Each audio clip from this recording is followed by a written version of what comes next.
அனைவருக்கும் வணக்கம். கருங்காங்குளூரி அடுத்து இருக்கக்கூடிய திருச்சினை அப்படிங்கிற அகஸ்தியர் கோயிலுக்கு தான் நானும் நண்பர் கங்காதரனும் வந்திருக்கோம். இங்கே வந்து பைக்கு நிப்பாட்டிட்டு மேலே ஏறும்போது ஒரு சின்ன சந்தேகம் நண்பர்கள் கேட்டான். கங்காதரன் அவர்கள் கேட்டார், என்னென்னா 3 மதங்கள் இருக்குது, 3 மதத்திற்கும் வேற்றுமை என்ன ஒற்றுமை என்ன அப்படிங்கிறத பற்றி கேட்டாங்க. உடனே டக்குன்னு நான் வந்து கொஞ்சம் நேரத்தில் தியானம் பண்ணி அந்த வேற்றுமை என்ன ஒற்றுமை என்ன அப்படிங்கிறத பிரபஞ்சத்திலிருந்து கேட்டு இதை வந்து அவர்கிட்ட சொன்னேன். சொல்லும்போது ஒரு வீடியோவை எடுத்து மக்களுக்கும் தெரியப்படுத்தும் அப்படின்னு சொல்லிட்டு அவர் நண்பர் ஆசைப்பட்டாங்க. அதனால் இந்த வீடியோ நாங்கள் எடுக்கிறோம். இது என்னென்னா, இப்போ மனிதர், இந்த பிரபஞ்சம் உருவாக்கியது மனிதர்களே, நல்ல மனிதர்களே, சரிங்களா? அதில் வந்து நம்ம வந்து ஒற்றுமை, ஆண் பெண் இரு பேருமே, இந்துக்களும் இருக்காங்க, முஸ்லீம்களும் இருக்காங்க, கிறிஸ்தவர்களும் இருக்காங்க, மனிதர்கள், இவர்களில் ஒற்றுமை. இதில் என்ன வேற்றுமை அப்படின்னு பார்த்தோம்னா, இப்போ தமிழர்கள் அப்படின்னு எடுத்துக்கிட்டோம்னா தெய்வங்கள் நிறையா வச்சுருப்பாங்க. தெய்வங்கள் இந்த ஆடை வெட்டக்கூடாது, ஒரு உயிர்ப்பலி செய்யக்கூடாது அப்படிங்கிறக்காண்டு ஆட்டுத்தலையுடன் கூடிய ஒரு தெய்வத்தை வச்சுருப்பாங்க. மாடை வெட்டக்கூடாது அப்படின்னு சொல்லிட்டு மாட்டுத்தலையுடன் ஒரு தெய்வத்தை வச்சுருப்பாங்க. இந்த மாதிரி புலி, சிங்கம், இந்த மிருகங்களுக்கு உண்டான வதையை செய்யக்கூடாதுங்கிறக்காண்டி அதுக்கு உண்டான தெய்வத்தை வச்சு வழிபடுவாங்க இந்த இதில். இப்போ வந்து கொஞ்சம் காலப்போக்கில் அப்படியே மாறி வந்துக்கிட்டு இருக்குது, சரிங்களா? இதே மாதிரி கிறிஸ்தவர்கள் அவர்கள் என்ன பண்ணாங்கன்னா, அவங்க வந்து கடல் பகுதியில் இருந்ததுனால மீன்களை இரையாக உணவாக எடுத்துக்கிட்டாங்க பார்த்துக்குங்க. இதே மாதிரி முஸ்லீம்ஸ் அவர்கள் பார்த்தோம்னா பாலைவனத்தில் இருப்பாங்க. அவங்களுக்கு பாலைவனத்தில் வந்து வேறு உணவுகள் கிடைக்காது, இந்த ஒட்டகங்கள் இதுதான் பார்த்துக்குங்க. அப்போ ஒட்டகங்களை வந்து அவங்க என்ன பண்ணுவாங்க அப்படின்னா, போய்கிட்டு இருக்கும்போதே அந்த காலில் இருக்கக்கூடிய சதையை அப்படியே அறுத்து அவனுக்குள்ளேயே சுட்டு அப்படி சாப்பிட்றது, இப்படிமா சாப்பிட்டு இருந்திருக்காங்க. அப்போ அந்த முஸ்லீம்ஸ் அவங்களுக்கு வந்து ஏன் வந்து கோப உணர்ச்சிகள் அதிகம்? இதில் வந்து முகமது நபி நாயகம் மட்டும் ஏன் வந்து அந்த கோபத்துலேருந்து தப்பித்தார் அப்படிங்கிறத பற்றி இப்போ நம்ம வந்து கொஞ்சம் தெளிவாக பார்த்துக்கிடுவோம். என்ன அப்படின்னம்னா, பாலைவனம் அப்படின்னாலே உஷ்ணமான ஒரு பூமி. இப்போ உஷ்ணமான ஒரு பூமியில் மனிதர் இப்போ தான் வந்து ஏசிலாம் வந்துருக்குது, மனிதர்களை மாறுவதற்குண்டான ஆயத்தம் வந்திருக்குது. அந்த காலத்தில் வந்து ஏசிலாம் இல்லை, இல்லைங்களா?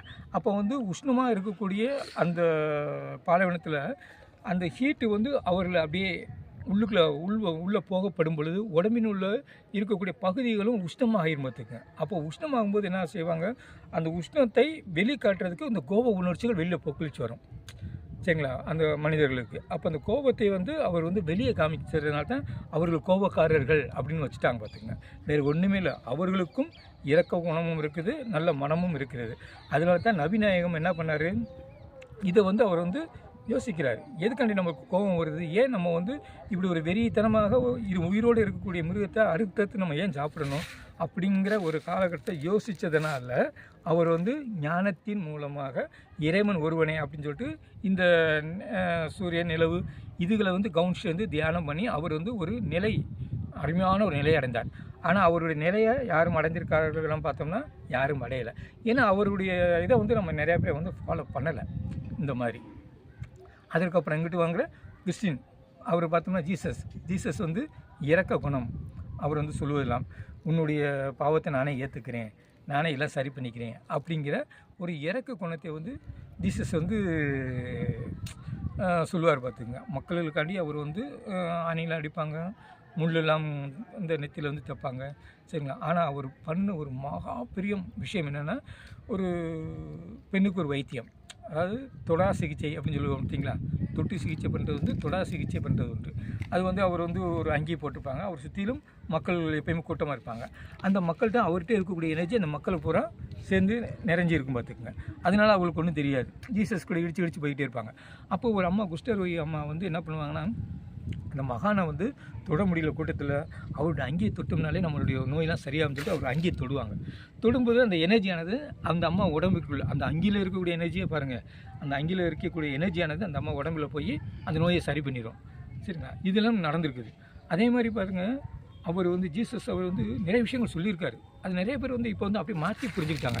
என்ன மாற்றம் பண்ணி புரிஞ்சுக்கிட்டாங்கன்னா, 2 மீன்களும் 5 அப்பங்களும் 5000 பேர்த்துக்கு ஜீசஸ் கொடுத்தார் அப்படின்னு சொல்லிட்டு உணவினே இப்போ வந்து சாப்பிட்டுக்கிட்டு இருக்காங்க. அப்பம் ஜீசஸ் கொடுத்தார்ல, நம்மளும் அப்பத்தை சாப்பிடுவோம் அப்படின்னு சொல்லி அப்பத்தை திங்கக்கூடிய காலங்களாக இப்போ மாறிடுச்சு, சரிங்களா? இது எதனால் அப்படின்னு பார்த்தோம்னா, ஜீசஸ் என்ன சொன்னார், ஏன் புரிந்து கொள்ள முடியவில்லை அவர்களால் அப்படின்னா, உணவு அப்படிங்கிற கான்செப்ட் போயிட்டாங்க.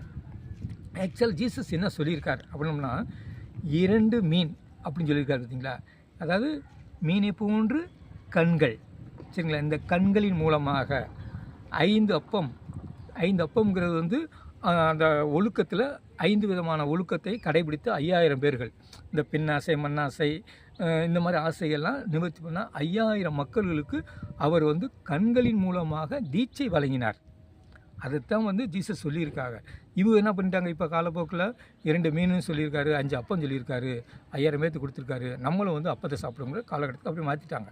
அப்போ வந்து அங்கே ஆன்மீகம் இருக்குது, ஆன்மீகத்தை காணலை. அப்போ ஜீசஸ் என்ன சொன்னாரோ அதை பூரா மறைத்து மாறிவிட்டார்கள் மக்கள்கள். இப்போ இந்துக்களில் வந்து நிறைய பேர் கேலியெல்லாம் பேசுவாங்க. என்னென்னா இவங்க வந்து பாம்பை வச்சு கும்பிட்றாங்க, இப்படி இந்த பல்லு வச்சுருக்குது, நாக்கை தொங்குன மணிக்கு சாமியில் வச்சு கும்பிட்றாங்க அப்படின்னு. அப்போ இந்துக்களில் என்ன பண்ணியிருக்காங்க அப்படின்னோம்னா, ஒவ்வொரு சிலையும் நீ வந்து முன்னாடி உட்காந்து அதை வந்து கவனி, அந்த சிலையிலேருந்து உனக்கு என்ன செய்திகள் கிடைக்கிறங்கிறத கவனிக்கும் போது அதுவே ஒரு தியானமாக மாறிவிடும் அப்படிங்கிற ஒரு காலகட்டத்துக்கு தான் அதை வச்சுருந்துருக்காங்க. இப்போ பார்த்தோம்னா நம்ம வந்து ஆஸ்பத்திரி போவோம், சரிங்களா, நோயை சரி பண்ணுறதுக்கு.